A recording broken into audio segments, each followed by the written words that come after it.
بسم الله الرحمن الرحيم نحمده ونصلي ونسلم على رسوله الكريم أما بعد عن ابن عباس رضي الله تعالى عنه قال قال رسول الله صلى الله عليه وسلم ما نقصت صدقة من مال وما مد عبد يده بصدقة إلا ألقيت في يد الله قبل أن تقع في يد السائل ولا فتح عبد باب مسألة له عنها غنى إلا فتح الله له باب فقر أو كما قال عليه الصلاة والسلام۔ حضرت ابن عباس رضی اللہ تعالی عنہما سے مروی ہے کہ رسول اللہ صلی اللہ علیہ وسلم نے یہ ارشاد فرمایا کہ صدقہ سے مال کم نہیں ہوتا،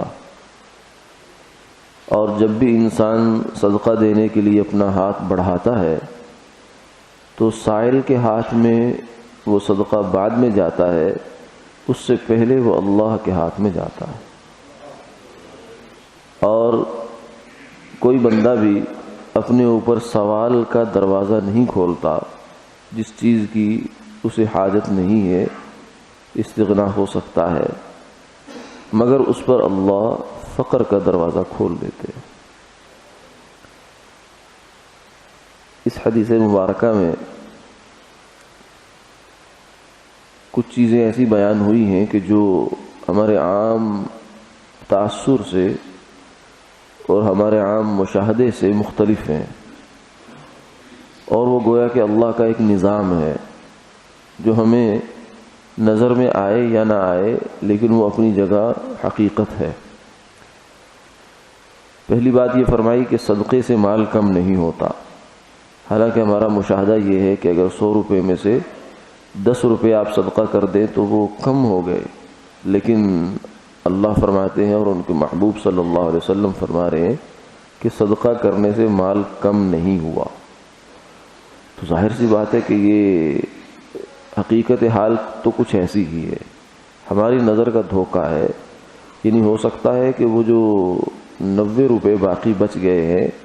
یہ اتنے برکت والے ہو جائیں، اتنے خیر والے ہو جائیں، اتنے عافیت والے ہو جائیں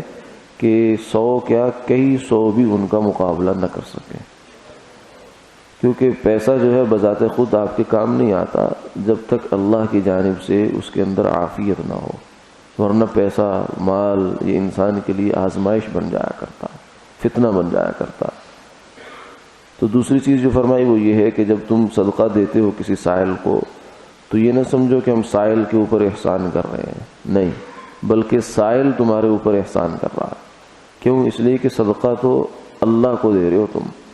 اور اللہ تو صدقہ لینے سے بری ہے اور مستغنی ہے، وہ تو تمہیں سب کچھ دینے والا ہے۔ یا ایھا الناس انتم الفقراء الی اللہ، اے انسانوں تم سب کے سب اللہ کے فقیر ہو، گویا کہ رجسٹرڈ فقیر ہے، اللہ تو دینے والا ہے۔ تو فرمایا کہ جب تم سائل کو صدقہ دیتے ہو تو وہ پہلے اللہ کے ہاتھ میں جاتا ہے، اور پھر اللہ فرماتے ہیں کہ جاؤ میرے فلاں بندے کو دے دو، اس کو دیا مجھے دیا ایک برابر۔ تو اس لیے تمہارا اس پر احسان نہیں کہ تم نے اس کو صدقہ کر دیا، بلکہ اس کا احسان ہے کہ اس نے صدقہ لے لیا۔ اس لیے کوئی صدقہ مال خرچ کرنے کے بعد احسان نہیں جتلانا چاہیے۔ مناع للخیر جو ہے وہ منان یعنی احسان جتلانے والا آدمی اللہ کو بہت ناپسند ہے۔ فرمایا یا ایھا الذین آمنوا لا تبطلوا صدقاتکم بالمن والاذی،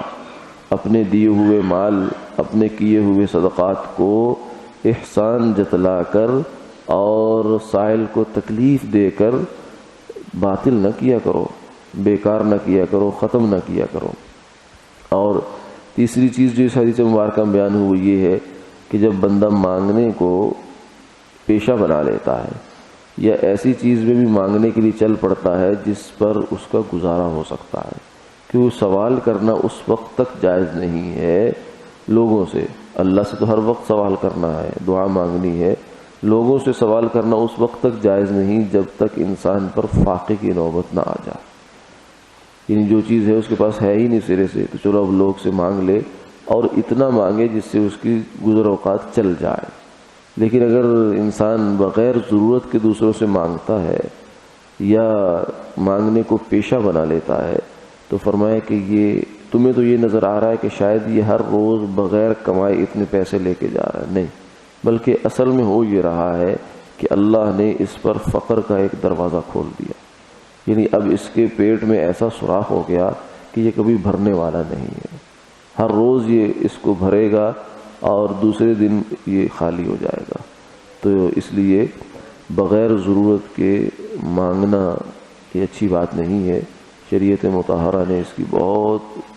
حوصلہ شکنی فرمایا کہ جو بندہ بغیر کسی ضرورت کے سوال کرتا ہے، یعنی گداگری کو اپنا پیشہ بناتا ہے، وہ قیامت والے دن اس حال میں آئے گا کہ اس کے چہرے پر ہڈیاں ہوں گی، گوشت نہیں ہوگا۔ اللہ تعالیٰ حفاظت فرمائے، آمین آمین۔